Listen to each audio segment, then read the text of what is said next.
Hi guys, my name is Munema Tigela. Welcome to my YouTube channel. So today I want us to talk about what happened in the morning in the courtroom of Judge Rota today, the 26th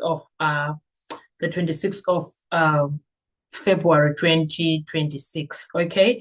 So you will remember that yesterday they left because they had to go and do arguments about what they were arguing about yesterday, right? You remember Judge Rota closed off like that. So this is what Ubaloy had to say for himself, okay, when he was doing his arguments.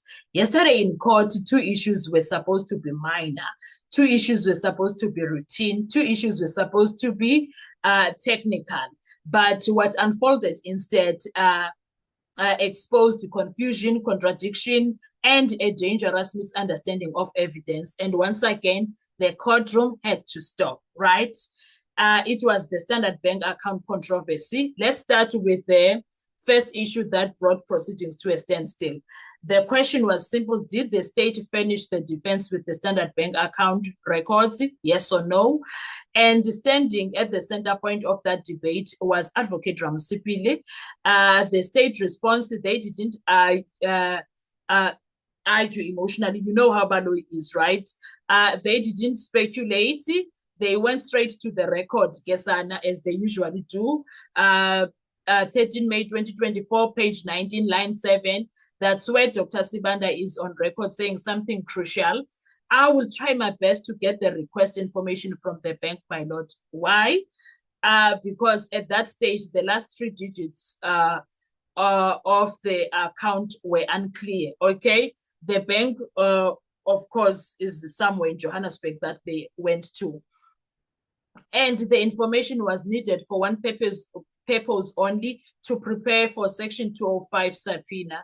This was not hidden. This was not a secret. This was said in an open court.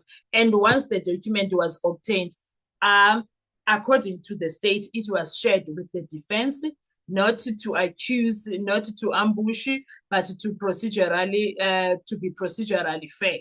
That's what they wanted us to believe.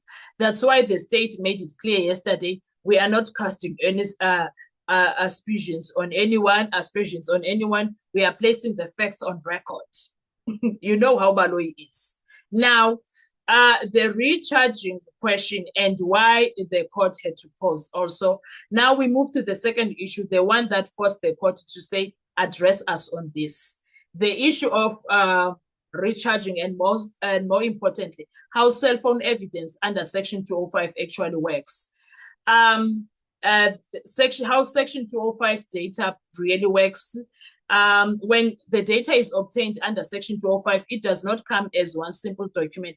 It comes in layers. Layer 1, AMA data. It shows incoming calls, outgoing calls, SMS activity, USSD usage indicators. But here is the critical point.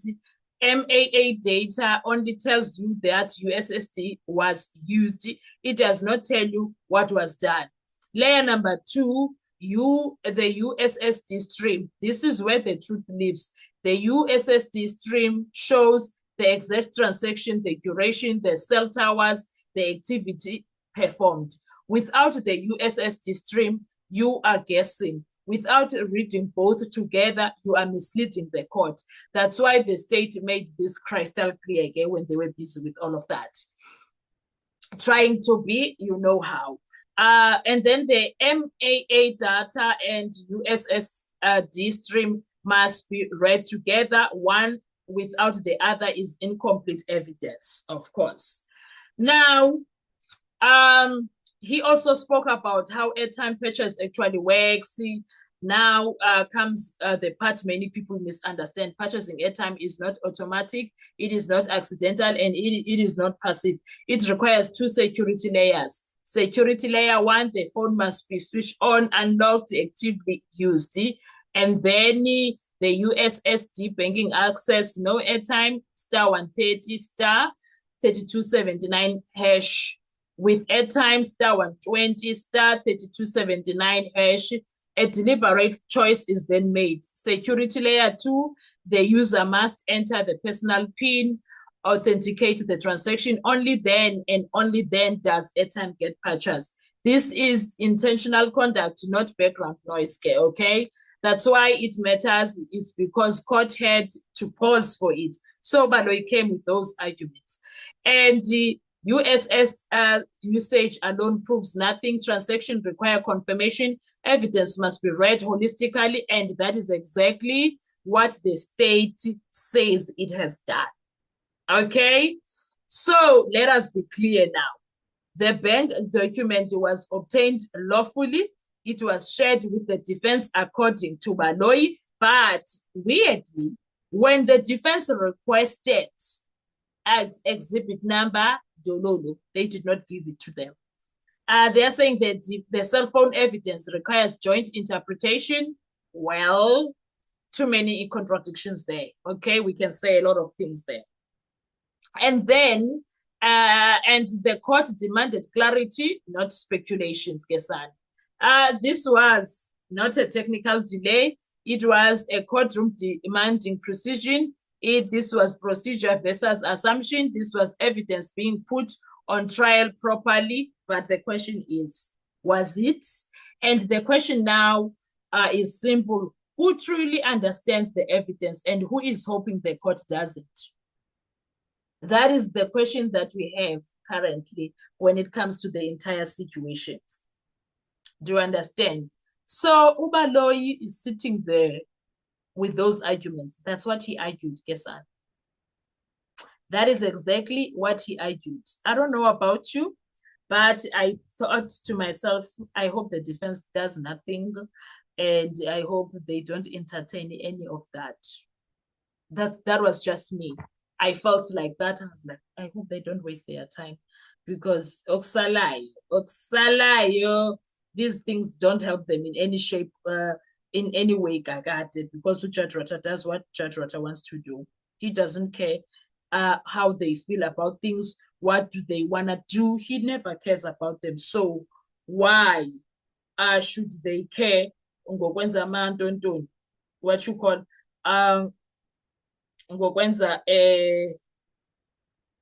arguments that he does not even listen to. Do you understand? So me, I was like, I hope they don't waste their time.